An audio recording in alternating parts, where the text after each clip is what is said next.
What's up? What's up? What's up, everyone? Welcome back to the Vanguard. It's a beautiful Wednesday afternoon here in Kansas City, and we're super excited to talk to today's guest here live on the Vanguard. Yeah, it's only so long after there's a new emergence in or new based emergence in left internet world before you'll see them pop up on the Vanguard if there's anything we can do to help it. And we're super excited to talk to Olayemi today. You guys have probably seen her on Rising.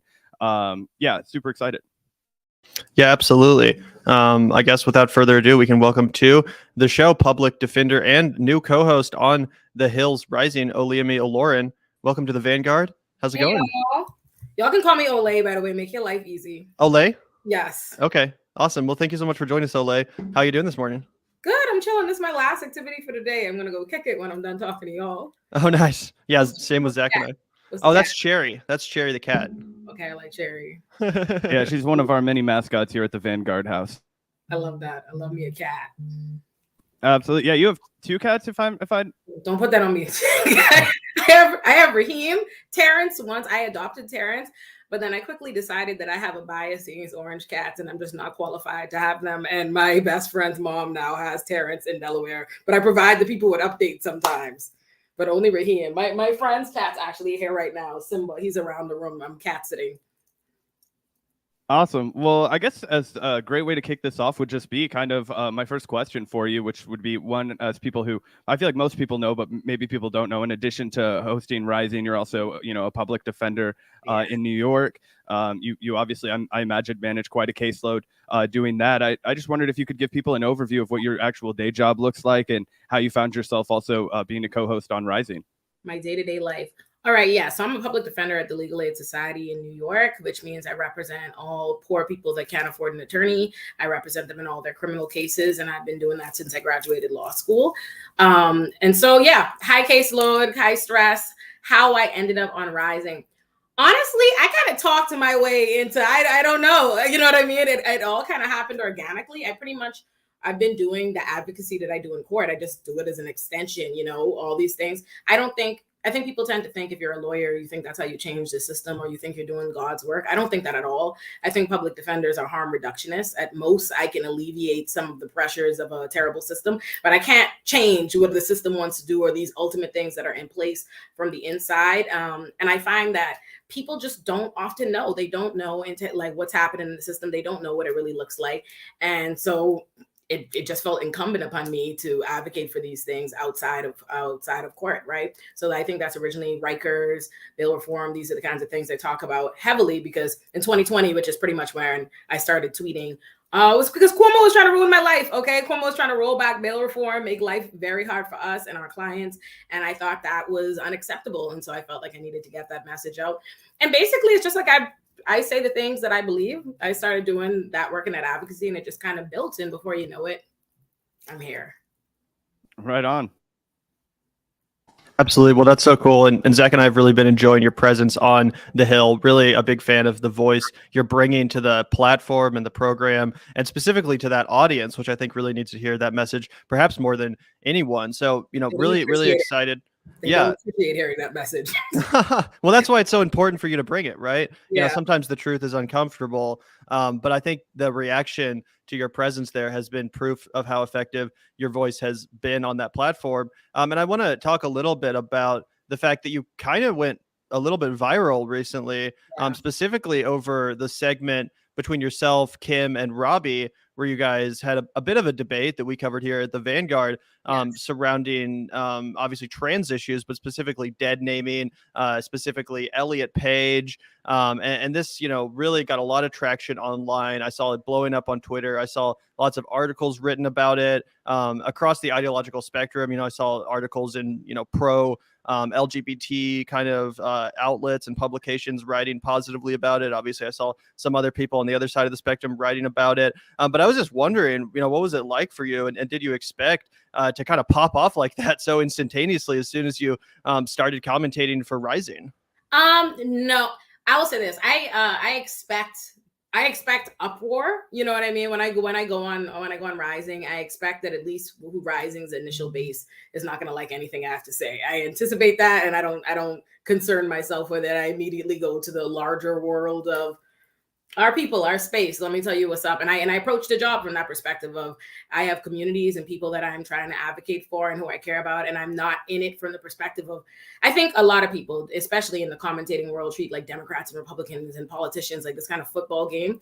That's just not my particular stance. And I don't care nothing about the Democrats or the Republicans on a personal level. I care about how communities are impacted, and I have to talk about them insofar as they impact us. And that's how I see it. And in the case of that video, no, I did not realize it was going to go viral. I did not. But in the moment, I expect all the topics are pretty, the segments are very right-wing. I think right-wing talking points, right-wing perspective. I expect to be in the minority as opposed to Robbie and Kim or whoever else I'm on there with. But it was just so transphobic. It shocked even me. It was like, it was the last segment for the day. So in my mind, I'm like, I'm getting ready to wrap up. I think, I see the topic that we're going to talk about, Macy Gray and Bette Midler. And I think I'm going to give my little 1-2 address how transphobic their comments are. And in the middle of that, they cut me off to basically get all their transphobic highlights off. It was like every talking point for transphobia got brought up. Like it went from Macy Gray and Bette Midler to trans athletes to pronouns to dead naming. I was like, what is I felt like that Mr. Krabs meme, and I'm just like, oh no, I can't. I was like, I cannot be seated here. I cannot be seen and seated here for this level of, what is this? I was like, are we laughing? Are we cracking jokes? I was like, no. Okay, I can't. I gotta say something. I have to address this. This is absurd. And I think it was absurd. I think it was an absurd level of transphobia. And nothing personal against them. They do their thing. They are who they are, and their belief systems are what they are. But I think there's an issue when, people don't want you to point out that the sky is blue or grass is green or 2 + 2 = 4. It's like, yeah, if you're going to say things that are transphobic loudly and proudly on a TV show, yeah, people are going to call it transphobic because it is. And you know how you know it? Because even people that don't consider themselves advocate and allies of the trans community were like, my mom called me like, what is the problem? Why can't they call that their name? My mom was like, what is the problem if you have to say birthing person in a form? I was like, I mean, exactly. And so for me, it was just like, all right, I can't allow this. It's just, and you know why? I think I found it particularly absurd.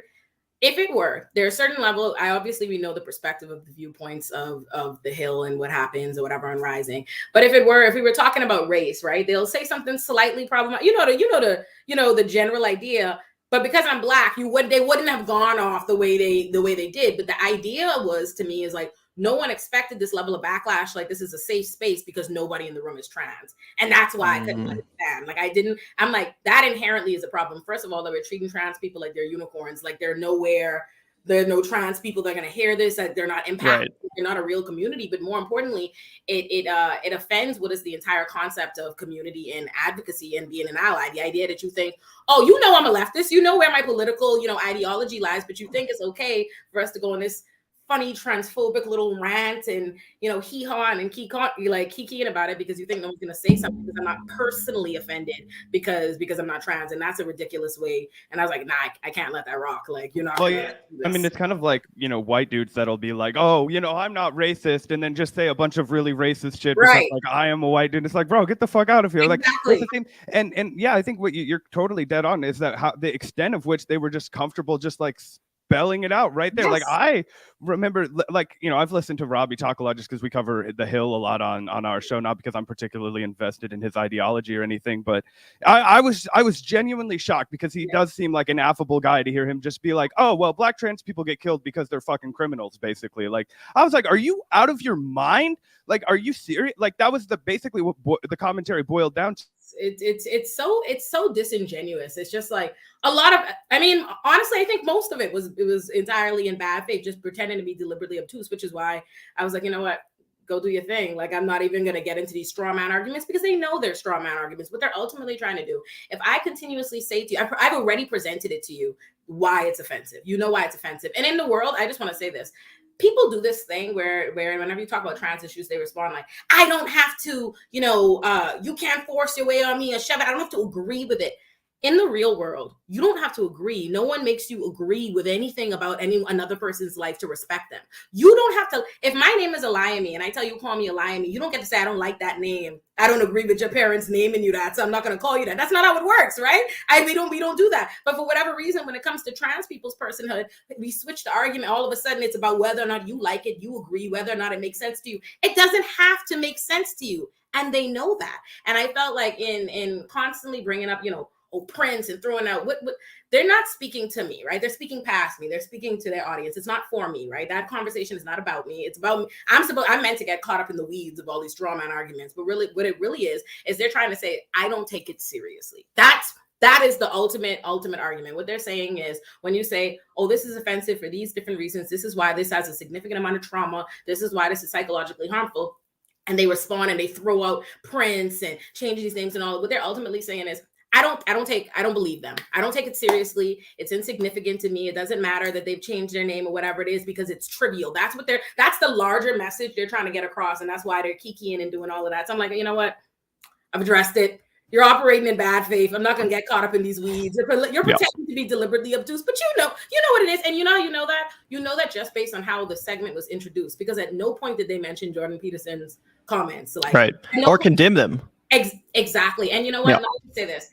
I don't keep my air to the right-wing streets. I just don't. All right. That's not my algorithm. I don't know. I didn't know nobody's Jordan Peterson. I didn't know that Elliot Page had been I didn't know none of that. So in my mind, if I had I known, I would have started the segment with first of all, the entire premise of the argument is a bad faith argument. No one was banned because they dead named anybody. That's not what happened. This person went in there and spewed like violent transphobia, and that's why they got banned. And that's an entirely different conversation. But instead, they raised this straw man mischaracterization, this whole argument that, oh, people are being silenced from dead naming and blah, blah, blah, blah, blah. And all these different nonsense free speech arguments that they clearly don't believe in just based on their own response to the negativity they've gotten for that segment.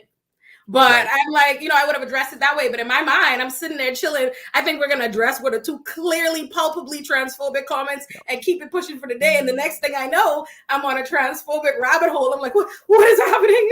What was my face when they brought it up originally, the dad naming thing? Like, oh, apparently, I think Robbie goes, apparently they don't want us to say the name anymore. And I'm like, yeah, that's how that goes.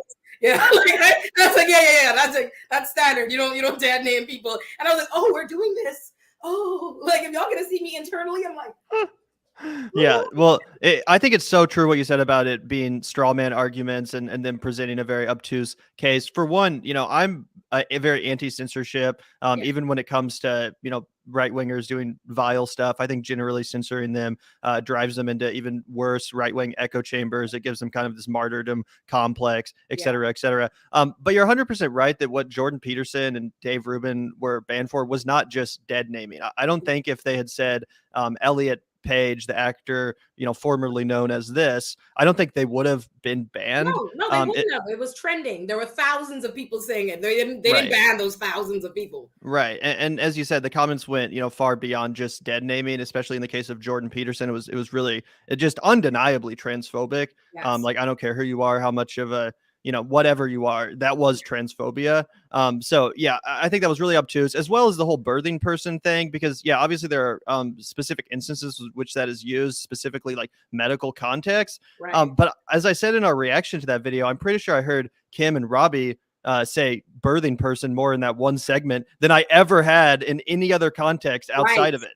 Right. So, which is why I said, I'm like, listen, I'm actually in this leftist space, because they do that a lot. They present, oh, the left is this, the left is that, and always talking about us like some crazy, like, which is the idea that anybody's the far right is painting us as the crazies is just, I know, in and of itself. But they're always doing that. I'm like, excuse me. I exist in nothing but leftist communities, and I ain't heard birthing person yet. I don't know what you're talking about. Like, and the fact that they're going, we're on our show going, women. We can't say women. We can't say women, as we continuously say women and talk about issues purely. I'm like, I did a whole row radar like 2 weeks ago. Women said women, no, but all of a sudden we're on here like, oh, they're trying to oppress us. God, it's just a boogeyman. Yeah. Birthing person. I'm like, Oh my God. The other thing, no real agendas, no real plight. This whole culture war nonsense is nothing but a mask. Just Republicans trying to reframe and recharacterize bigotry. Like, just be a bigot and go, and stop spare me all of the semantics that dance around it. The thing that really like even perplexes me about the whole "you can't say women" thing is like actually the whole goal of the whole trans movement is that you will just treat trans women like women, and that you will just call women, and you know what I mean, and then like in a specific narrow realm where it's like, oh, I'm at the doctor and my doctor needs to know if I have ever menstruated. Like, I'm sorry, you have to look at that fucking checkbox. And it's so funny how in the same breath that they're you know, Macy Gray's comments is, you can't change your parts and you know, become a woman. It's more a womanhood than that, or whatever. Like, we're not just reduced to our parts by calling us menstruating person, all this stuff. Then immediately the only things that you seem to, you know, cling to that makes us so intrinsically valuable and special, that makes us women, are those parts and things, which in and of themselves, even without, let's pretend, even if trans women didn't exist, trans men didn't exist, none of this, it would still be offensive and reductive to what is womanhood, just for the many women that don't fall into that category. Not all women can have kids, not all women can have periods, not all these kinds of things. And I'm just like, what is this fake? And that's why I call it an imaginary oppression, because it is. It just is. And I think I get exhausted by us pretending like they have a cause. What happens is marginalized groups and other people, they have a cause. There's something that they're negatively impacted by in society, something we're advocating for. And then the right jumps up and says, no, I don't want you to have that. And then acts like their opposition to your rights or your cause is the same thing as them having a cause or an agenda. And they don't have one. And that was my whole position. It's like, we're not harmed by this. So why are you doing this? If I've already told you, you've been told till you're blue in the face that a community is negatively, adversely impacted by stupid conversations like the one we're having, and ways in which we go out our way to exclude them, and it doesn't impact you or me none, Kim, why are we doing it? What are we getting out of it? And that, to me, and she can answer that, it's like, it's not, you're not impacted by this, your womanhood is unaffected. So what we're really doing is just, and you know what I think is so funny, while we're presenting it as though trans people are not marginalized, like somehow, you know, Kim presents it like they have some kind of special treatment, or they're excluding the rest of us. But we're having this conversation. The reason we're having this is because, you know, no trans people are in the room. You don't even expect them. You think of them as an imaginary unicorn person. They can't be there. But here are all of us with a platform, all of us that were able to enter the room and talk about our issues and propel and platform our viewpoints. But there is no trans person that has the same level of access that they can do it. And yet we're sitting here pretending like we are the oppressed as cis women. I'm like, oh, are we, Kim? We're having a whole party? Yeah. Well, speaking of Kim Iverson, you know, I think obviously you didn't necessarily expect that segment to kind of go viral in the way that it did. I don't imagine that Kim Iverson or Robbie expected it to go viral in the way that it did. And obviously a lot of people called them out. You know, there's a lot of articles written, a lot of videos made about how you destroyed them and all that stuff, including from us. So first of all, I wanted to ask, what was your reaction to her threatening to sue one of her critics, Mike Figueredo from the Humanist Report, over doing a segment about that? And also, you know, just because clearly she took this very personally, being called out by so many people and, you know, called a transphobe. Was it a little bit awkward coming back to work to, you know? First of all, no, let me just tell you something. I was sitting right there when she like sent the tweet. I said, I didn't see her tweet because I have the foolishness muted, but I saw Robbie is sitting next to me. I saw Robbie's response and I was like, oh, she responded. And that's when I knew they felt some type of way, but I was like, oh, morning, like morning on the show. I was not, I mean, I'm very, I'm very transparent about where I fall, what I think about your views. I don't dance around with anybody. I'm real nice. I'm real charismatic, but you know what I think about what you have to say. I don't feel like I need to say anything additionally. And I didn't say anything about them at all. If you notice, when I post the clips, I don't say anything about them or the viewpoints. I tweet out my perspective. Again, don't dead name people. I didn't say anything about her. I didn't tag her and do anything to her. When I saw her threatened to sue for defamation, what I thought was funny about it is it's multi-layered. One, there's nobody that catches more negativity being on the show than me. It's just not even close. If you look at the comment, they hate the Hills YouTube, Rising's YouTube viewership hates me with the fire of 1,000 suns. Okay, they hate my guts. They hate the minute they see me on the thumbnail and they're coming like, God damn it, why'd you bring her back on? Blah blah blah. They have called me everything but a child of God. The amount of time they attack me till I'm blue in the face, and you don't never hear me talking about I'm suing nobody. I'm not talking about no free speech, da da da. And it's just so funny to me that the people who want to be, arguing about free speech all week oh, the specific comment was you should be allowed to say whatever offensive, hateful thing you want to say about anybody. But yet now you think we as public figures on the news show, if somebody and like suggest what they think about, we want to sue. And I also think it's hilarious because you have no defamation claim under the sun. I don't, and I don't know why they're so personally wrought. And I like them, no personal negativity towards them, but I don't know why they're so like upset about it. I'm like, yo, that segment was like on Wednesday, bro. It's Sunday. You want to sue people on Sunday? Move on. I'm like, yo, they're not even going to be thinking about this segment anymore. Why are you so upset? I'm just like, okay. And I just think it's probably because they're not accustomed to their viewpoints leaving that chamber. I think that's what it is there's a certain level of insulation. I think they feel like it's being heard by other people that parrot those viewpoints, and it usually doesn't make it to Twitter or somewhere like that or whatever. But one thing I'm gonna do as a lawyer, I'm a motion to change the venue. I'm not gonna stay on YouTube with all the Republican trolls in the comments. Why am I gonna do that? I'm gonna talk to my people on Twitter.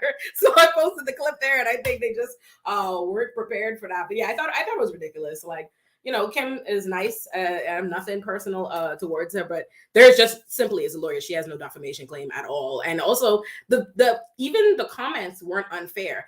If you go to somebody discerning from that or extrapolating that you're transphobic that's not that's a pretty standard, plausible place to reach. You know, I think they do this thing where they make these conclusory statements because, you know, before they did that entire segment, they started off the segment maybe like both Kim and Robbie were like, I support trans rights. You don't. You know how I know you don't? You don't even want to call them by their name. The base minimum respect of calling them by their name, you can't have that. You know, Kim even followed up on Twitter by calling it, oh, why should they get special treatment? Oh, you think giving them the respect you give everybody else, which is calling them by the name they tell you to call them, is special treatment.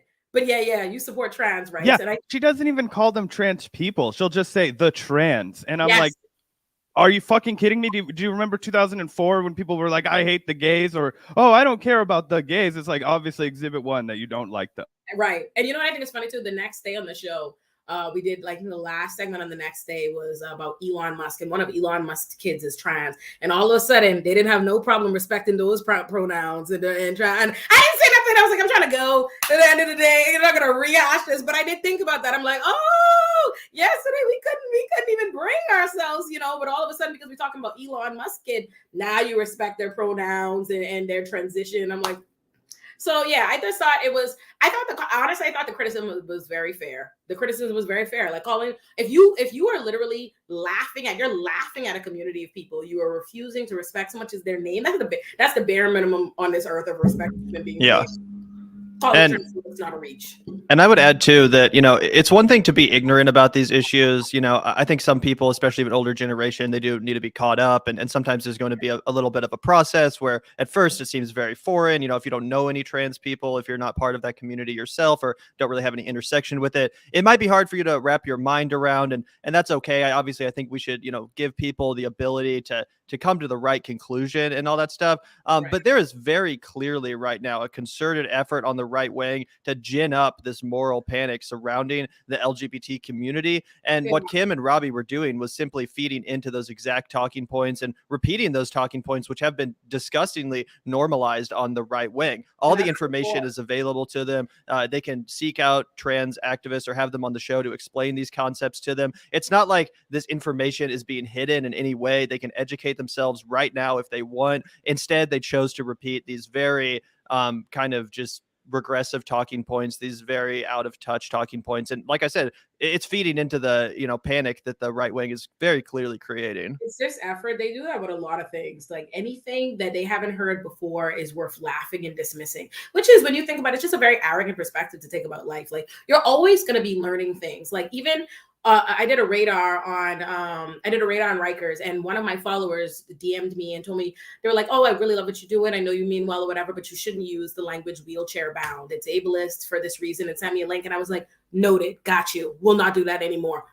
So it's life, you learn. But this idea, it shows you just first of all, just how dangerous treating whiteness as the default and superior to everything is, because this idea that if it doesn't conform to what they've been taught or they believe about life or whatever, their standard default, it is a mockery. It is something to laugh at. It just can't be so, as though like life is just absolute base. I'm sorry, this is somebody, he doesn't respect me, as you can see.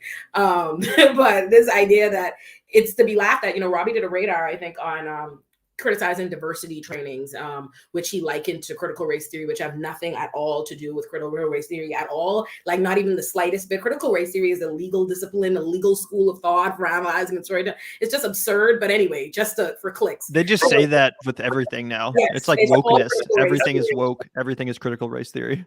Right. And so, on there, it's like, oh, the idea that professionalism could be racist. Oh, they're trying to everything race. I'm like, sweetie, you just haven't heard it before. Sometimes you learn new things. It's okay. We don't know everything. Listen, when I started out college, I remember I had to take women's gender studies as a mandatory class. And I remember the first day of class, the professor asked us if we identified as a feminist. Yes or no, and why or why not. And I was like, no, because I don't hate men. Yeah. That's what my 17-year-old, 18-year-old self brain thought. Ridiculous, but you learn and you expand your school of thought. But I did, all these people think that their viewpoint that they've had from they were a child, like 20, 30, whatever, that's just it. Anything else, and I got to learn any other group that informs me of another perspective, I should laugh and dismiss it. It's impossible. Like, God, professionalism couldn't have anything to do with racism. Like, it's just interesting. It's a general presentation style on the show of presenting anything left, anything new as like ridiculous. Like, oh, look how they want to inconvenience us. I have to include some new thing I've got to think about. It's like, yeah. That's how life be. You learn new stuff. Well, I think that actually segues well into another question that I had for you, given your law background. Obviously, we've known for a while, but it's been big in the news now for the SCOTUS decision and the overturning of Roe, and not just the overturning of Roe, but you're not safe within 100 miles of the border in your house from search and seizure now. They're thinking of turning over the Miranda rights case, like all these different decisions that have come from the Supreme Court. And what you were describing was this this attitude of like laughing off anything that's new or anything that is not an instrument of white supremacist capitalism, essentially, this like federalist society outlook on like evangelical fascism, essentially, right? This has now been locked in via our massively undemocratic Supreme Court. And not only are they going to continue to, repeal the rights that have been hard fought and won, for example, the Obergefell decision, for gay marriage and, countless other things that'll be on the chopping block. But we're also going to be fundamentally incapable of passing any new legislation, right? Because as they would just laugh at, like free healthcare, free college, or debt cancellation, or anything that would be remotely positive for any kind of working class community at all. It will just be ruled as unconstitutional. And I constantly am kind of torn back and forth. How do we? I'm not smart enough to solve this decision on my own. I'm not a legal guy, but do we stack the Supreme Court, right? Or is it something that is so fucking broken and so fucked that you just need to dismantle it completely? And what is your kind of advice? What's the position that you've taken is the best way that we can position ourselves as in opposition to that to try and change the course a little bit? So I think it can be one or the other, but it has to be one or the other, both like completely hard in that camp, right? It either is, here's the thing, the court's legitimacy is only achieved through what we lend it, right? The court didn't always even have that power. The court is actually historically, the court was completely weak, had no power at all. And then here comes, Marshall and Marbury versus Madison, and he gave the court power. But eventually, as a significant part of our history, people disregarded the Supreme Court. And there have been times in our history, even after we lent it this legitimacy and power, that when people didn't like the decisions it was being made, like Brown versus Board of Education, the states dismissed it. They ignored it until you have to bring more and more cases. So there's a world where we can say, you know what, actually we can delegitimize this body, right? We can ignore them, which is what Republicans historically have done when they want to do. And I think that's an important note, because Republicans only play this game of acting like institutions and processes and democratic, all these things are prestigious when it works for them, because they don't care nothing about the peaceful transference of power when it's their candidate that loses. They don't care nothing about the Supreme Court confirmation process when they want to block a Merrick Garland, when they want to do whatever they want. They don't care nothing about it. So I think it's important to just start dismissing Republicans. I think too much from the left and not so much the real left, but I mean the liberals and the centrists who think that they're the left. Them is about capitulating and appeasing Republicans, which is a stupid game to play because Republicans don't care nothing about what we're on about, and that's why they get things done. Republicans do not care at all about what we have to say. I always think it's so funny if you don't pander to their language or appease them or pretend there's merit where there is none.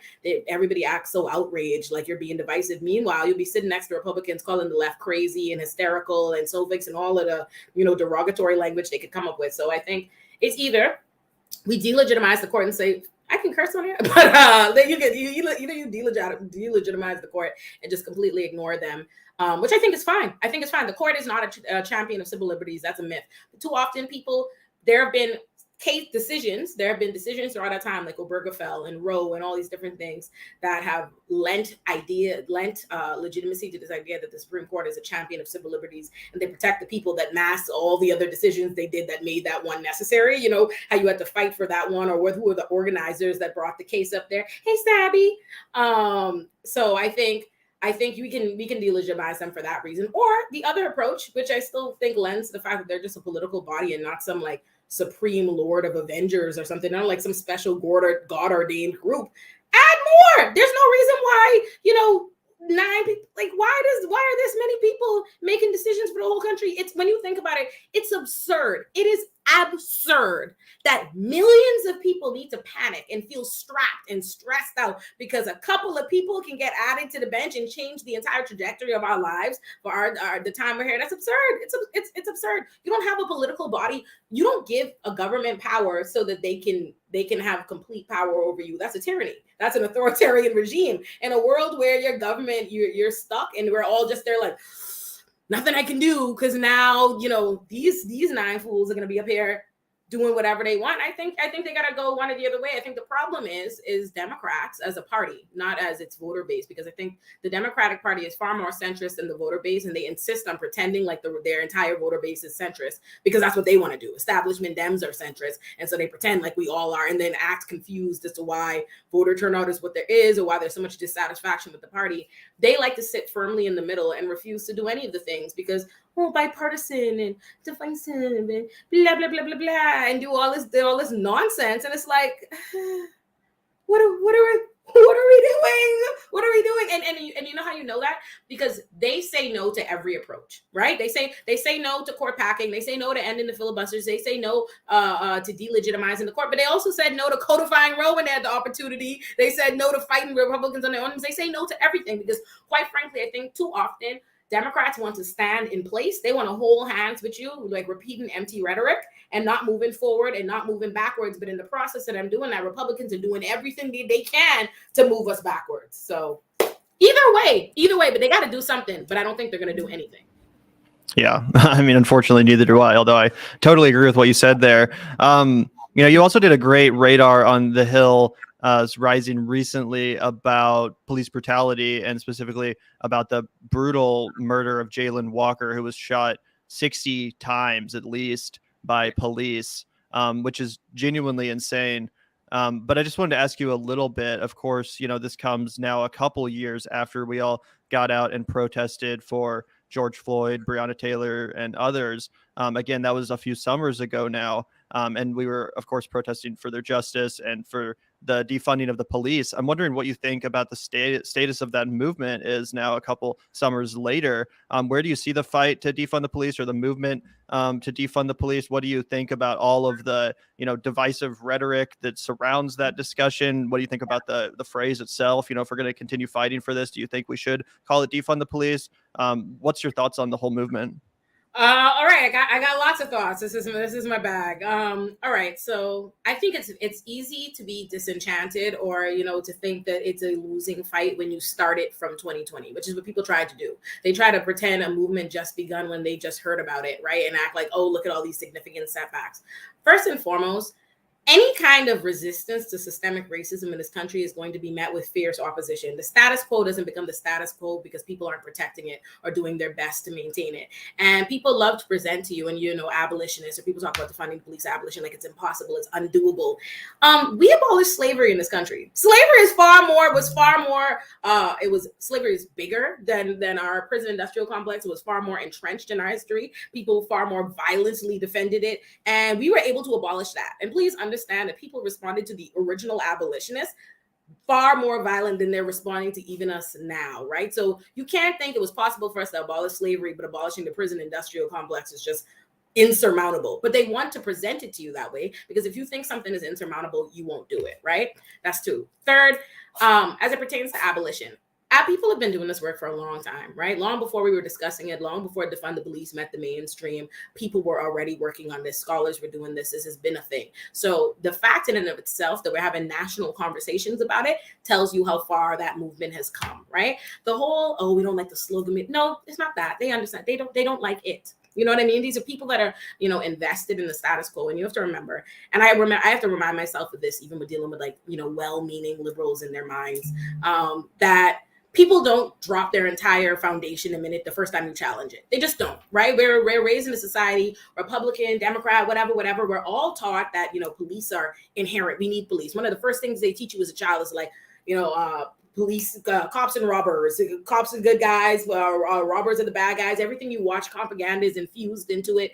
And so we think that we're raised that way. And so you're going to see people find it absurd when you say to them, like abolition or defund the police. But you have to rise above that and start talking, meet them on the level. Because that was my initial response in college I was as a person that recognized that the criminal system was completely racist. I still was like, what? When my professor mentioned to me abolition. And then I realized she passed me a book. She passed me Prison's Obsolete by Angela Davis. And I quickly realized, oh shit, it wasn't always like this, or it don't have to be like this. And you start to really think about it. People often don't question things, and they don't have an occasion to question things. If you're taught that police and public safety are synonymous, right? In order for me to be safe, we need police, and you don't question it further than that. You don't think about what the actual impact police have on its safety. You don't think about how little police are present in the safest neighborhoods. You don't think about the difference in resources for high crime areas versus non-high crime areas. Those things aren't being assessed. But I think we're doing well. You're going to see pushback. You're going to always see pushback. You're always going to see a large reactionary movement. But I'll tell you this, people don't bother to respond to something they don't think has any kind of merit or isn't doing anything. If I think you make an argument, if a prosecutor makes a motion to me that I think is absolutely ridiculous, I'm not replying to that motion. You know what I mean? If I know ultimately it's not, but if I think that motion might have legs to stand on, or the prosecutor might listen, I'm going to violently respond to that. I'm going to tell you all the things I think is wrong with that, or, try to dissuade you from this path. If defund the police wasn't an effective, they didn't see it garnering attention, if they didn't see people more engaging with those ideas, if they didn't fear the fact that might catch speed, they wouldn't even talk about it. If it was an ineffective slogan, we wouldn't be having a conversation about it 2 years later. So I think that you have to recognize it's a fight that you're going to be engaged in your whole life. That's just the thing about it. Too often people, when you hear fatigue and all these different stuff, like ally fatigue, activist fatigue, all this different stuff, you have to remember it's a lifelong battle. I always remember, there's nothing that I'm saying, there's nothing I'm going to say that's any different or anything newer than what Malcolm X was saying, what Angela Davis was saying, what Huey Newton was saying, that all the people before, because the problems that exist in our country are the problems that have been existed. Racism, police brutality, system, all these different things have always existed. So whether or not you're seeing the occasion they want to, fight against some progressive DA, or they want to criticize the slogan, all these different stuff, we're doing well. You're doing well. Just the fact that you see the emergence of these ideas that they have to interact with it says that we're picking up steam. So, it's important to look at history and remember that there's nothing that you're dealing with that you're not the first person to go through it, right? Your movement is not new. Your movement is the extension. It is the reframing, the recharacterization of something that's already existed. You just simply picked up the torch for somebody else. So if they were able to be successful with far worse odds, let's think about it too. Let's remember, when people were fighting against slavery, they didn't have social media. They didn't have the ability to get connected to community and somewhere else they don't see. They weren't able to quickly spread and disseminate ideas. They couldn't drive even half as much attention to the amount of police killings that we can. That's why Emmett Till and these were made the splashes that they do. But we have the tools to do a lot, and we do it successfully and effectively. So we can't let people people are intentionally, you're going to see from the right trying to convince us that we shouldn't do this. It's ineffective. We can't pick up steam.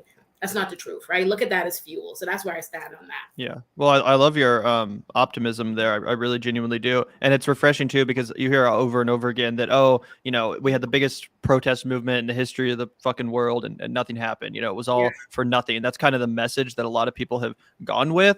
So how would you, I mean, I guess you just kind of did respond to that, but what would you say that moving forward, or what would you say in retrospect, potentially, could there have been like, I don't know, stronger strategies or stronger demands being made by the protesters in order to get more policy wins, or like, where would you say that people should change course, if at all, going forward in order to get more actual results? Because here in Kansas City, I hate to say, but the police budget is only going up.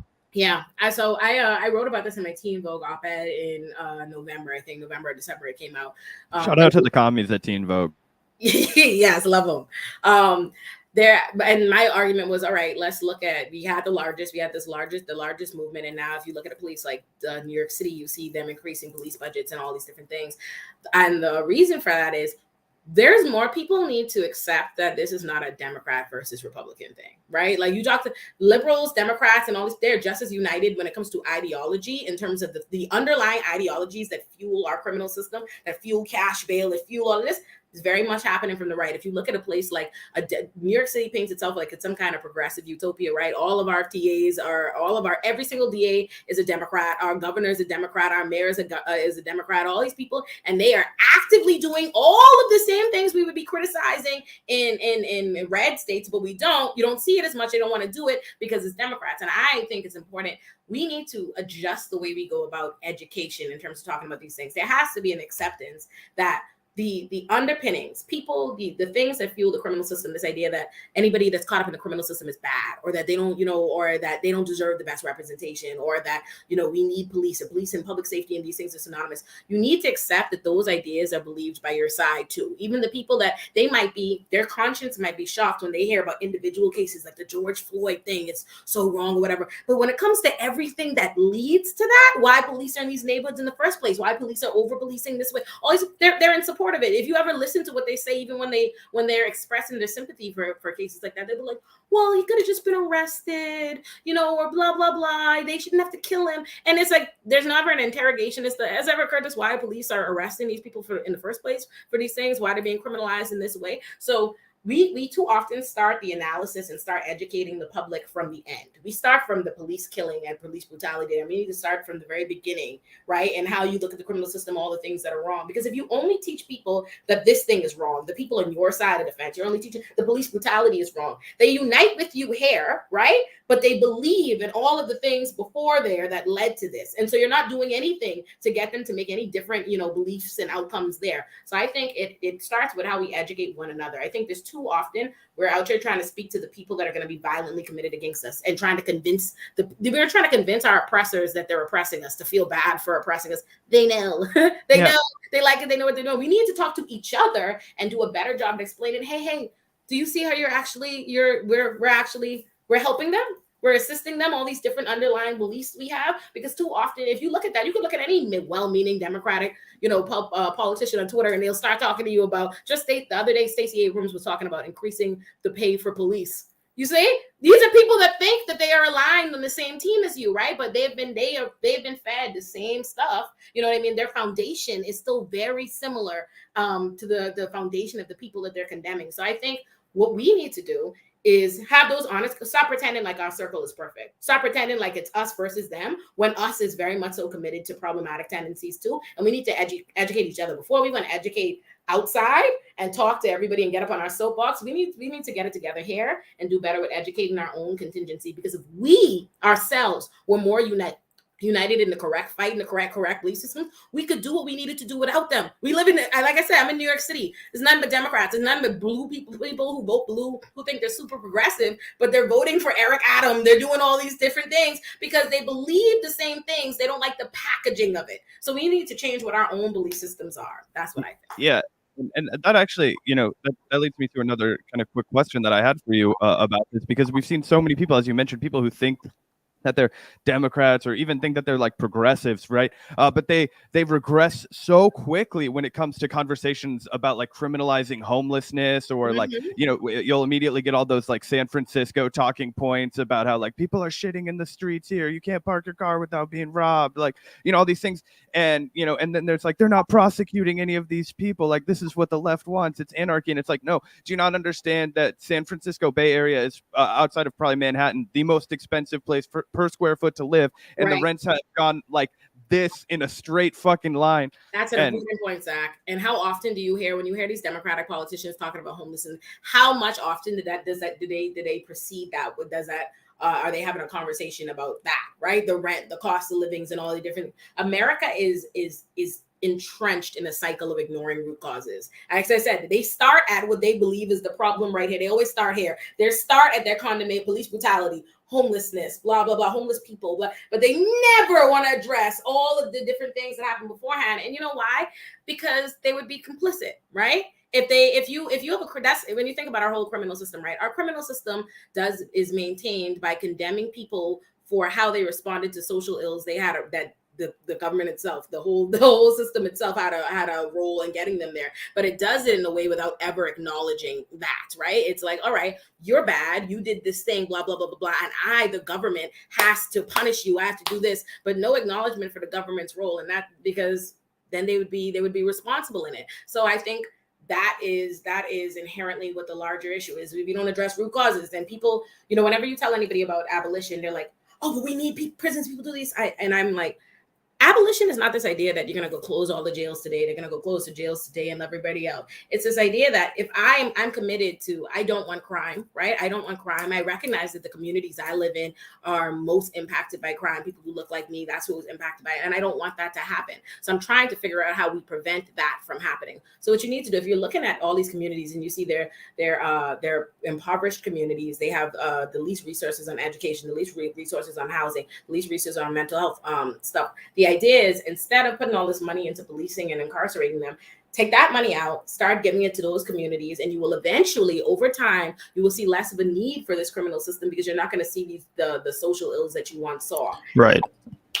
Yeah, I think that's so accurate, and I think that, you know, also we just need to look at crime in a different way entirely, because I feel like there's really two different kinds of crime. Obviously, there's regular crime that everyone is against, but there's also crime of desperation, like when people rob a store because they can't feed their family, or they, you know, steal some money because they literally have no other option, or they're addicted to drugs and they, you know, right, you're going to do what you're going to do. So there's that. But then there's other crimes, obviously, like rape, which is not a crime of desperation. I mean, look at Harvey Weinstein. Some of the most prolific rapists are extremely wealthy men. They're not, you know, out here on the streets begging for food and money. So those crimes, obviously, I want to see punished. I don't think that you should be able to get away with rape or anything like that. And of course, we need to have some sort of a punitive system for those sort of crimes. But again, just even the very inherent way we think about this stuff needs to be different, because if you're feeding yourself because you are going to die if you don't, how is that even a crime?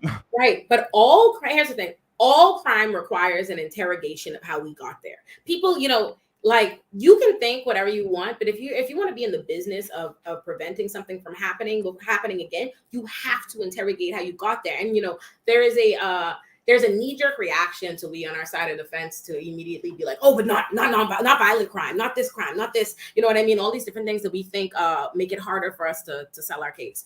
But as someone, I represent people, right? And I represent people charged with assault, so like charged with violent things sometimes too.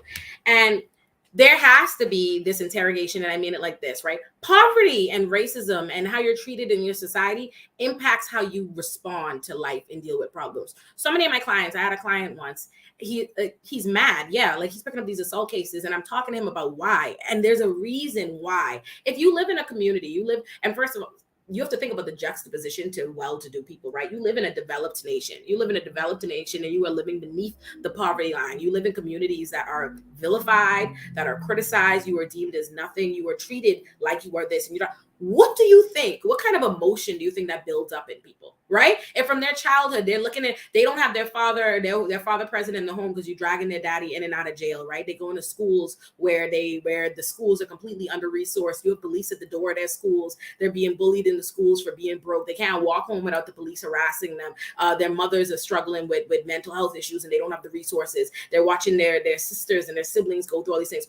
What kind of emotion do you think that makes that person feel? And how do you think they're going to respond to life stressors? Do you think that person is going to want to kumbaya with you when they're upset? You know what I mean? And how do you think they're walking through life as a ticking time bomb? People are upset, you know, and I think we have to start wondering where that comes from. When people fight, when people do these violent crimes, they fight, they rape, they do these things. People are often doing things as a means of trying to create a control, take back some kind of control they otherwise feel that they don't have.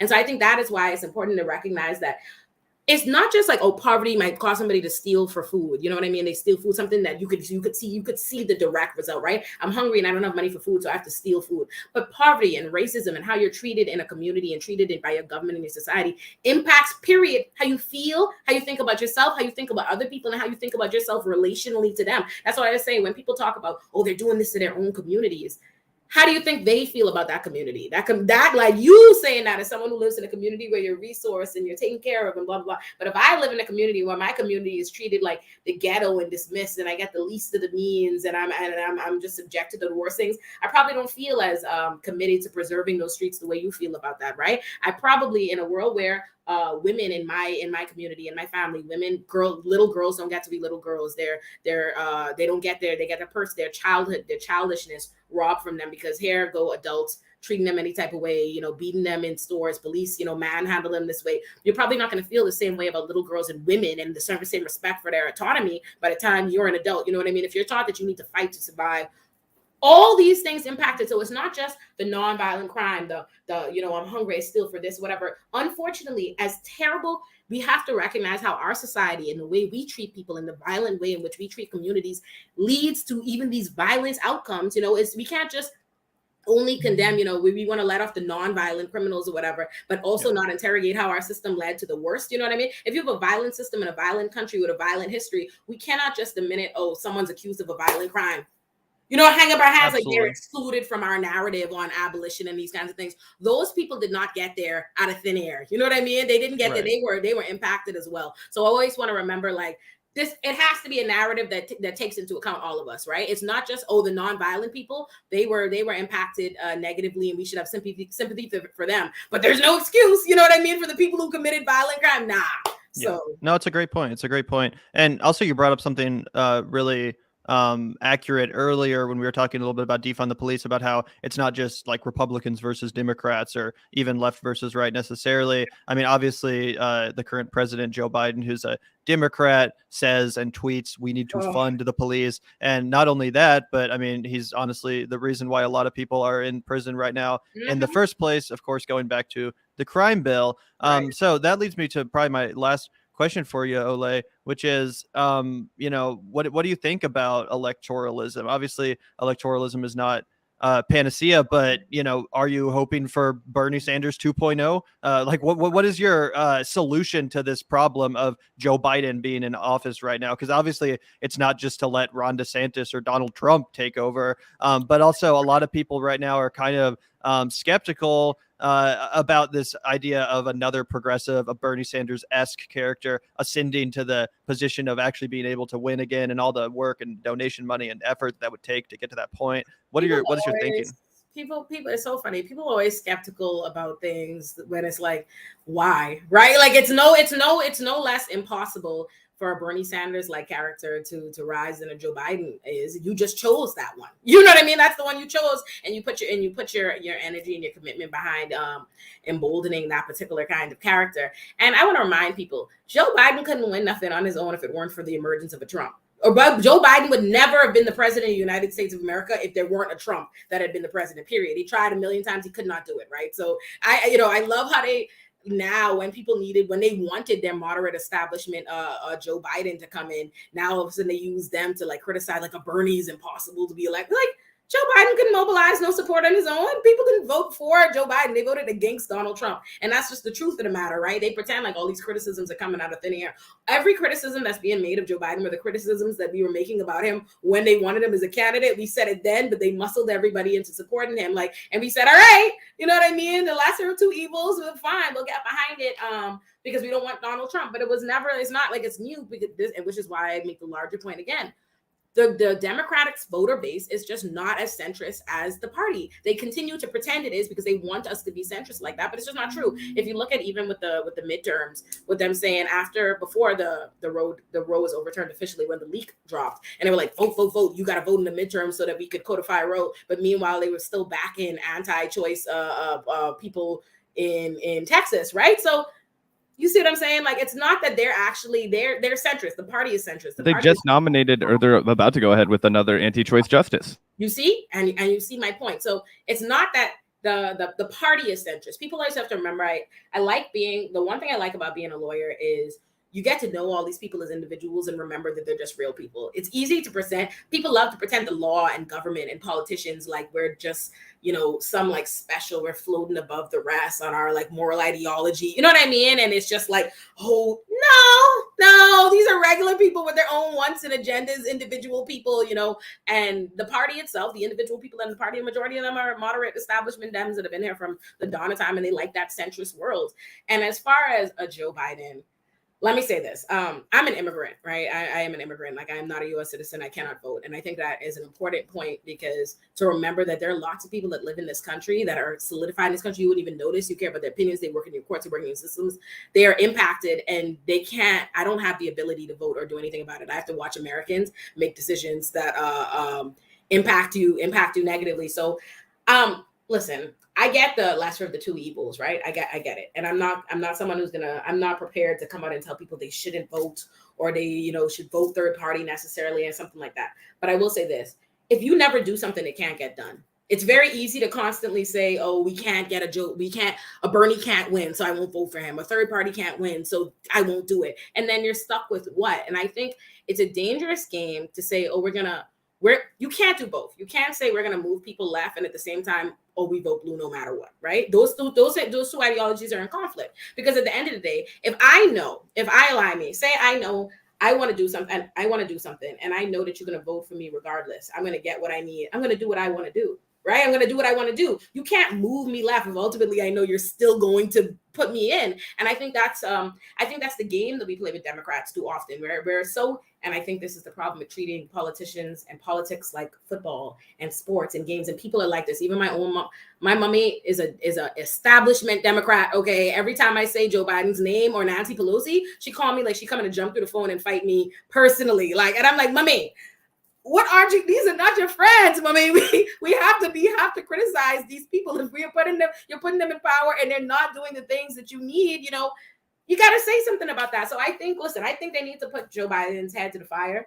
I think they need to put all of their heads to the fire, right? Because even there's too much unwillingness to call them out. You know what I mean? There's too much unwillingness to call them out. There's too much desire to coddle people. And I think, listen, you can say, I fully support it. I don't think there's any comparison between the Democrats and the Republicans, in the sense that I don't think Republicans are operating with any shred of merits. I don't think there is any moral integrity. I think it is a party filled with fascism and bigotry that keeps reframing itself as flimsy, weak arguments, and Democrats keep legitimizing and emboldening them by dancing in the weeds with them and pretending there's merit and getting upset by things like when you think about it, the fact, and I don't got nothing positive to say about Hillary, but the fact that people were on her so much, like the Democrats rushed to condemn her because she called people who would vote for Donald Trump deplorables, and they were like, fam, are they not?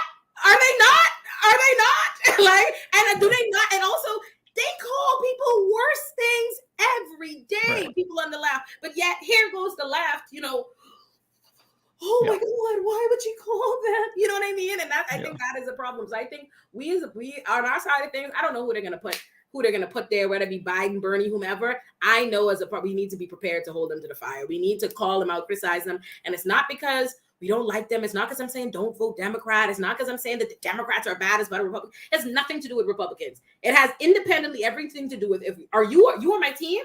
You are my team. You claim we have an agenda. You're not meeting the agenda. And in fact, you're helping the other side get to theirs. So I just think whether it be Biden or whomever else, we need to be on their ass. Yeah, I think that's totally fair. And just one thing to grab your perspective as somebody who might not, because obviously you said you can't vote, and so electoralism isn't going to be ever your first priority. Yeah. One of the things that Gavin and I have always observed about the left, and I wonder if this has been part of your experience too, as somebody in a different part of the country, but also still a pretty left part of the country. It seems like, at least online and in a lot of spaces, in the RIL too, that's post Bernie, the left has been much more disparate. It's been a little bit more fractured. Are you experiencing that also, or is that something that is just in our heads as people who cover electoralism a lot more than you? So before I lived in New York, I moved to New York from Ohio, and I moved to Ohio from West Virginia, and I moved to West Virginia from Florida. So I've got a pretty good array of the streets in terms of what's up. I actually, there's a popular argument, and I think it's a defense. It's a defense Democrats like to use for their poor performance, is like, oh, our voter base is much more diverse. You know what I mean? I actually don't think that's true. I think yes, we have a lot of, centrists and moderates and but I think when it comes to, we have a lot of people that we could string together on a coherent, ideology and feel, and we do, and you see it. There are lots of communities. The Black community, probably independently of race and things like that, if we were just talking social issues, are probably particularly conservative, but we vote Democrat, way more than anybody else consistently in the 90%. You see these things. I think that there are a lot of people, the people that fall in this camp would be united in ideology on a lot of different stuff. I think what happens is, what happens is we have centrist messaging that makes a lot of the people that we could reach disenchanted, they want to be disengaged. I think there's, if you look at how Democrats approach politics, they always approach it like they need, in order for the votes, they need to get people from the right, as opposed to get all of the people that would vote if Democrats weren't insisting on being centrist and right-leaning. So I think we actually have a lot of people, I think, on the ground. I think you see, if you talk to people incredibly progressive. People, the average person in America is struggling. People are working class. People can't, pay their bills. They can't do this. They're very impacted. And would unite with us if we were actually pushing ideology that helps them. And I think too often they see, listen, people have been around a long time, right? They're like, I am experiencing, my life has not improved, right? The party is saying this and they're doing this, blah, blah, blah, blah. But in terms of what they actually do on the ground, nothing's changing. My pockets, my minimum wage. I heard a man at the bodega say yesterday, the price of everything going up but my salary, right? Like, but my direct deposit. And I think there's something to that. I think it's not that we have this populist base that we can't connect and we're just fragmented. I think you have a lot of people that have been saying the same thing for a long time. They've been saying the same thing for a long time and begging their party to do something, and they don't. And they continue to, say the centrist stuff. So they say, you know what? If you're going to come out at the end of the day, you're going to come out and do the same things as the right. You might package it differently, you put a bow on it. Then I'm not going to be bothered. But I think there are a significant amount of people. I think America, our left, the Democrats voter base, what it could be is far more progressive than they want to pretend it is. But if you make it seem like, oh, there's a lot of centrists and a lot of fragment, then it explains why you're stuck in stagnation, right? Then it's like, oh, what can they do? How it must be so hard to wield together these ideologies. But how often do we see, polling that reflects very positively for a lot student loan debt, student loan forgiveness, incredibly popular. Being a pro-abortion, incredibly popular. Being pro-universal healthcare, incredibly popular. But here go the Democrats. The base is so fragmented. What can we do? It's just not the truth. They won't even legalize pot. It's like the number one get people out and vote thing. Right. And somehow still on the schedule of drugs. Just few years ago, you had Kamala and Joe Biden talking negatively against it. And that, again, brings me back to saying this. The party, the Democratic Party itself, these individuals that we have propped up, the Nancy Pelosi's, they are the people that are centrist. They are the people that are holding up the agenda. Because at the end of the day, Republicans don't give a it's always important to remember this. The Republicans, if we were just going by the popular vote, if you were talking about what most Americans wanted, just even on voting, Republicans would have lost. They would have lost even with Hillary, right? Even in that time, the majority of Americans did not vote for that nonsense. Republicans, fascism and their right-wing nonsense is not the majority. It is not the most popular. They love to present it like that. It is loud. It is loud, it is deafening, it is violent, but it's not the majority, but they don't care, right? They get it done. They don't let anybody in their party decide that they're going to hold up shop. You know what I mean? That's not what's going to happen. They're going to get you out of there, popular or not. Madison Cawthorn said one thing out of line and they got him out of there. out of there immediately. So do you think, on the flip side of that, if Democrats were just so fundamentally in their own personhood, we're not when they're talking to us in their privacy of their own rooms, if they were as against the mansions and the cinemas as we think, if they were as pro-abortion and all these different things, they wouldn't get rid of the obstacles in their way? You mean to tell me you think the Republican Party has this amount of power and influence that they could get whatever they need done, but Joe Biden has no ability to persuade two people in this party? No, it's that the party doesn't reflect, the Democratic Party just is not currently in line with its voters and the average American person. That's what I think. That's such a great point too about Madison Cawthorn, because it's not like he was even holding up their agenda. He literally just spilled the beans on their cocaine fueled sex parties. And they said, out of there, out of there. And my man he was popular. You know, I know he's popular because I knew who he was. When I say to you, I do not entertain Republicans. I don't listen. I do not keep my ear to their foolish streets. I have not heard the sound of Donald Trump's children's voices. And all this time, they managed to get in and out of office without me hearing them. But I knew Madison Cawthorn because that's how, and it didn't take me one thing and they said, oh, you fucked up. Come.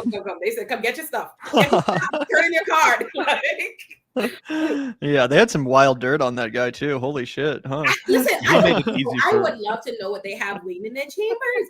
Let me tell you, you got to give the Republicans credit on the rollout, child. Like they can teach artists how to sell their album. Republicans roll that out. They didn't give us everything at once. They said, no, you're not gonna binge the whole season. Ooh, it's making me a little something every week. Ooh, listen, that was excellent. They were on it. You know, we couldn't sleep at night. You know, every night it's like, oh my god, what they coming with next? Next, yeah. Yeah, it was beautiful. That was crazy. Yeah, well, we really enjoyed chatting with you today, Olay. Thank you so much for stopping by the Vanguard. Hope to talk to you again at some point in the future. Thank you for having me, y'all. Bye. Absolutely. Bye. Thanks so much. Yeah, that was a great conversation. Huge shout out to Olayemi for stopping by the show. Really just appreciating her voice so much on the Hill these days. You know, such a great strong left presence, and so many people think of lefties as being kind of weak or, you know, pushovers or whatever, but she does not, you know, she doesn't let you get away with shit. You know, she puts you in your place. She's a forceful voice, and we need more of that on the left, frankly. Oh yeah, she's a take no shit leftist, and I'm totally here for it. And exactly what you said, Gavin, we need more of that, because there is this idea that the left is feeble, that we're pushovers, that we're going to let you say shit that's fucked up and not push back on you, or that, you know, we're just going to cower and, you know, let the world go to shit and just, you know, be passive thumb suckers. But that's not the way it is. And certainly that's not the way that, you know, Olay presents her arguments, and so not how we try and present our arguments here at the Vanguard either. But yeah, it was a dank show. I accidentally just banged my knee really hard. So it's about time to get out of here. Yeah, I wanted to quickly run through the super chats we got, just to shout out all you comrades. Thanks Zedra for the $4.99, who wrote and recorded your guys' intro music. It's really rocking. That would be Zach's friend. Yeah, my homie Sam, Cat Piss from Omaha. They go on tour sometimes, so show them love. I think they have like a well, they used to have a Bandcamp, and then Bandcamp disappeared. But anyway, yeah, that's my homie Sam's. Can you imagine someone showed up to one of their shows and they're like, hey guys, can you play the Vanguard theme song? I don't think they would know how to play it. So fun story on how we got this. I was just like going through a live session of them all practicing that they put on YouTube for some reason. And I just was like, this sounds really dope. Can I have this? And they were like, we don't give a shit. And then, yeah, that was how we got our fucking soundtrack intro. They're bass commies too over there.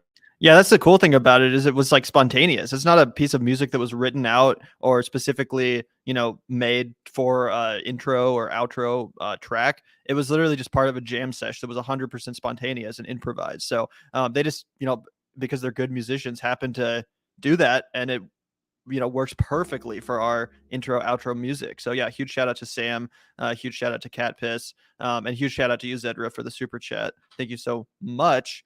We got another one from Give Him the Boot. Thank you for the $5. Give Him the Boot. People forget how Muhammad Ali got dead named consistently in his time. It was wrong then and is wrong now, despite the reason. Yeah, we played a whole based clip of him beating the shit out of Ernie. What's his fuck? You know, what's my name? The famous Muhammad Ali quote. Yeah, exactly. He did not. Yeah, Ernie Terrell. He did not take kindly to being dead named, that's for sure. And thank you, Sabrina, for the $2. I know you were in the chat earlier. Cool to see you tuning in, and great job chatting with Olay yourself yesterday. So thanks for that, Sabby. Really appreciate it. Yeah, absolutely. Sabby's been crushing it over on her channel recently with her great reporting on the People's Party, among other things. So you guys should go ahead and get hit the subscribe. Jesus Christ, if I could finish talking, hit the subscribe button over there for her because it's great content. Absolutely. Thanks again, Sabs, and thank you, Cat Purple, for the $10. Really appreciate that. I watch Rising for Gray and Now You, obviously referring to Olayemi, not Zach and I. Was so pissed when they covered poor Brett getting harassed with either of you on, but Gray got Robbie today, and he sat there like a sad puppy as she roasted him. Yeah, I did. I did get a chance to check out the segment that you're mentioning, and Brianna also obviously did a great job as always. Yeah, so it's cool that there's now two, based strong left voices on Rising. Obviously Ryan Grimm is there too, but he's usually only on Fridays. I think he doesn't seem to have as much of a presence on Rising these days. Yeah, I think he probably. I mean, he's a busy guy. I imagine he's busy doing Interception, but yeah, I like Ryan as well when he's on there. Absolutely. But thank you, Kat, for the $10. Really appreciate that. Thank you, Michael, so much for the $10. Apparently, Jimmy Dore made a video with the title Trans Black Lash from Women. As someone who has had Me Too accusations from Anna Kasparian and others, he has a lot of nerve playing the turf card. Yeah, I mean, we have not made secret the fact that Jimmy Dore has made some pretty cringy content lately, and specifically not just cringy but hypocritical, given the fact that he always says, "Oh, stay out of the culture war, guys. The culture war is all just a way to divide us and distract us from the real issues." And then he'll drop like 2 segments a week, parroting right-wing talking points on trans people and stuff like that. So, just frankly hypocritical. He should take his own advice. That would be my response to that.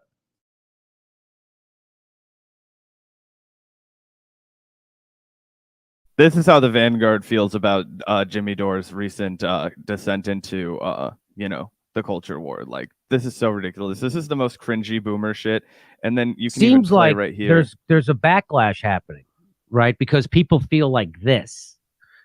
Stop pushing your beliefs on me. This person screaming at someone with a Bible, right? Do you see they have the pride of this or that? So do you see there doesn't seem to be a two-way street?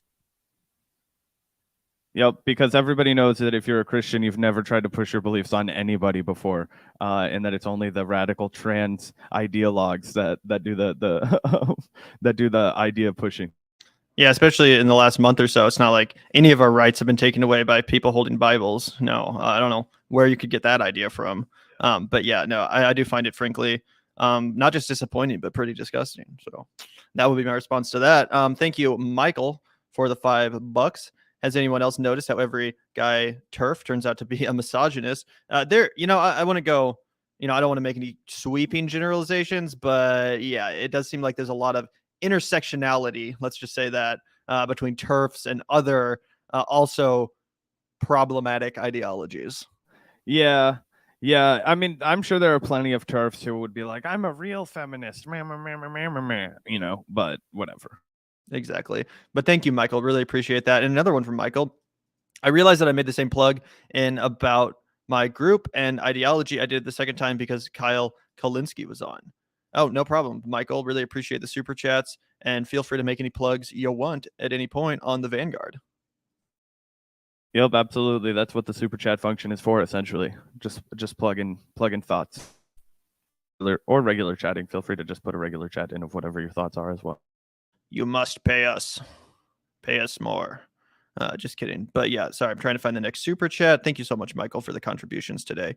Thank you to Michael Williams for the $5. Really appreciate that. Tell me the average day or the average age in Congress has to be about 70, probably at least. Madison Cawthorn is paralyzed. So how can he be having all of those coke sex parties? I think people that are in wheelchairs and such are still able to get it on, if you know what I'm saying. Oh yeah, dude. I mean, typically it's a spinal injury that prevents you from being able to stand. That would have nothing to do with your reproductive organs. So even people who like slowly lose control of all their muscles for a while, you can still get blood flow to your dick. Like even Stephen Hawking for a long time could. I was about to bring up Stephen Hawking. Everybody saw a Theory of Everything. We all remember that scene, and he was. I won't do the. Anyway, yeah. Thanks anyway, Michael. Yeah, I mean, I'm sure he was able to participate. I'm sure they made these, orgies accessible, so to speak. But thanks for the $5. Really appreciate that. And another one from Michael Gregory. Thank you so much for the $20. That's really that's really generous. Thank you so much, Michael. Things like publicly funded healthcare, including pharmacare and mental health care, rehab programs, social housing, vocational services, legal aid, and welfare are all key in terms of dealing with crime. Yeah, absolutely. They're key in dealing with it, and they would massively, massively reduce it. Again, as we were talking about, so many crimes are simply crimes of desperation, which in my opinion really aren't crimes at all. Again, it's not a crime to feed yourself if you're going to die of hunger. So if we could eliminate all of those, then I think we'd see a massive decrease in crime. Again, just letting, people have the basic necessities. No one wants to go rob Walgreens or Walmarts or whatever. Like, no one's like, what sounds fun? I'm going to go break into a store and rob food. Like, no one wants to do that. No one would do that if they didn't have to.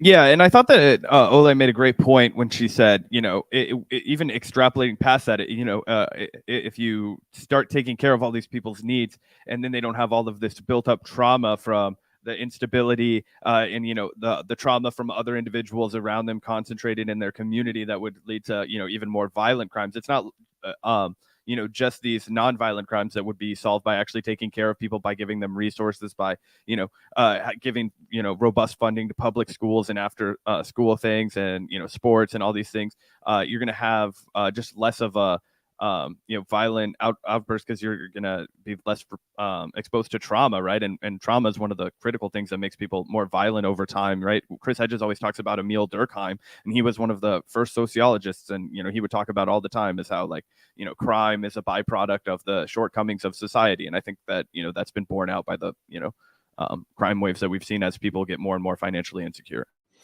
That is true. Although the only pushback I would give to that is also what I said to Ole, which is look at Harvey Weinstein. That guy has all the money in the world. He wasn't raised in the hood or whatever, and he's like one of the most prolific rapists of all time. But so many rich people that had incredibly privileged lives actually are criminals. They just don't get prosecuted as often. That's true, but that doesn't mean that they weren't exposed to trauma based off of shortcomings from the society. If you look at a guy like Donald Trump, even, who's one of the most odious and disgusting figures in American society, and he's definitely committed crimes. I mean, his brother drank himself to death because of the fact that, and not a pity party, right? I'm just saying that if you look at individuals who commit crime, there's usually some sort of underlying trauma response. And I just think if you mitigated the trauma that, swaths of people are experiencing, then you would still see, obviously there's going to be the fringe sociopath, probably like Harvey Weinstein, which allowed him to, excel in this hyper capitalist fucking system, particularly one as cutthroat as the production business. So I'm not going to say that there would be no crime or anything like that. I just think that, even in those instance of heinous individuals, it would probably still result to a trauma response. Not that justifies it. Right. I mean, I agree with that to some extent. I also don't think that, we should be soft on rapists. You know what I mean? I'm not saying you're saying that. I'm just saying a lot of people think the left is, soft on crime. And when it comes to certain crimes, I don't think we should be soft on them. I think that's an unforgivable thing that can literally ruin someone's entire life. I think there should be a punishment for that. And again, it's not just people that grew up, in really traumatic situations end up doing that. Again, a lot of rich people, a lot of powerful people end up exploiting people underneath them. And there should be some sort of accountability for that, in my opinion, but not that that's what you're arguing against. No. Yeah, no, obviously there would have to be some sort of societal, mechanism for, people who, fucking, you're always going to have some, I guess you could, I don't know what the fucking call it. There are always going to be some bad apples, right? But I just think by and large, that's, a way to reduce even violent crime. Obviously there are exceptions, the most, people who are just so narcissistic that they think that they're deserving of everything, that their life is so much more valuable than everyone else, and that they can take and take and take and take and take. I would argue that in some instances that is another byproduct of capitalism, when people are allowed to get so unfathomably wealthy that they think they're untouchable by crime. But anyway, that's a discussion for another day, I guess. Well, it's also a consequence of them not feeling like they're going to face any accountability. Right. That's why I'm not arguing against those people facing accountability, but I'm saying if you reconstruct, or if you, started society from scratch and you didn't allow people to get those massive hordes of wealth, you would also see a reduction in that. So if we had a more egalitarian society, I just think on all ends, you would see, less violent criminal behavior. Absolutely. And thank you, by the way, Michael, once again for the $5. Speaking of hawking, I've seen clips where a woman's chest is in his slight range and he has a grin on his face. Hey, he was a man just like all the rest of us. He may have been a lot smarter, but at the end of the day, the blood was still flowing where it mattered. Yeah, exactly. And that was a whole scene in fucking Theory of Everything. I remember that. Yeah, exactly. You know, we're all human beings, right? Absolutely. And thank you so much, Michael, for the contributions today. Really, really appreciate that. One more. Thank you so much for the 4.99, Josh. Really appreciate that, Josh Daniel. Actualized adults don't commit crimes, but some people are severely limited in their ability to actualize either from genetics or how they grew up. What do you mean by actualized adults? I'm not 100% sure I know what you mean by I think like actualized he means adults. like spiritually actualized, like reaching the peak on Maslow's hierarchy of like self-actualization. You know what I mean? And I guess that yeah, if you're a fully healthy, you know, developed adult with all of your needs taken care of, then yes, you're not gonna almost like I don't know, like 999 times out of 1,000, you're not gonna ever commit any like crimes in your life. You'd have no need to, right? That's why they always talk about this. But a lot of indigenous you know, societies in North America, they didn't have crime. Crime was like, you know, completely foreign to them in some ways. But like, of course, they were still warring, so you could call it like war a crime, I guess. But you know what I mean? That like theft and stuff like everything was shared. Like there would be no need to steal because you would just have it because everything was collective. Anyway, things like. Yeah, I think that's pretty dead on. I think that's pretty dead on. And yeah, he means self-actualized, like you essentially spelled out, Zach. So yeah, I think that's pretty accurate. And thank you very much, Josh, for contributing to the conversation and for the super chat. I guess that's pretty much it we have for you guys today. If you enjoyed the conversation today, and if you enjoy our content in general, you can help out the show by joining our Patreon community. It really is a great way to support the work we do, support the show we put on. Huge shout out to everyone supporting the show. And I was just now able to add our Super Vanguardian category to the board because that is a fairly new category. And shout out to you, Jason, for joining, becoming our second ever Super Vanguardian after Susan Sarandon. So if you guys want to head on over to our Vanguard page and become the third, feel free to do that. But if not, obviously that's totally understandable. All we ask is that you hit that like button. All we ask is that you hit that subscribe button, the notification bell. If you enjoyed this interview, feel free to share it around. That also is a really, really good way to support the show. But yeah, we do like to start and end all of our live streams with a huge, big, fat shout out to the patron community because we would not be able to do this show without you guys. Your support makes the show 100% possible. Obviously, we are completely and totally viewer funded. Obviously, we're not taking any sort of money from sponsors or anything of the sort. So this really does help us out. And again, if you enjoy the show, please consider either contributing via Patreon or just hitting that like button, sharing the video, hitting subscribe, etc. Either way, it really helps out the channel, really helps us beat that algorithm and get the message out to more and more comrades. So again, thanks everyone for supporting the show on Patreon. We really, really genuinely appreciate it. Yeah, peace out, everybody. A great show today, and we'll be back.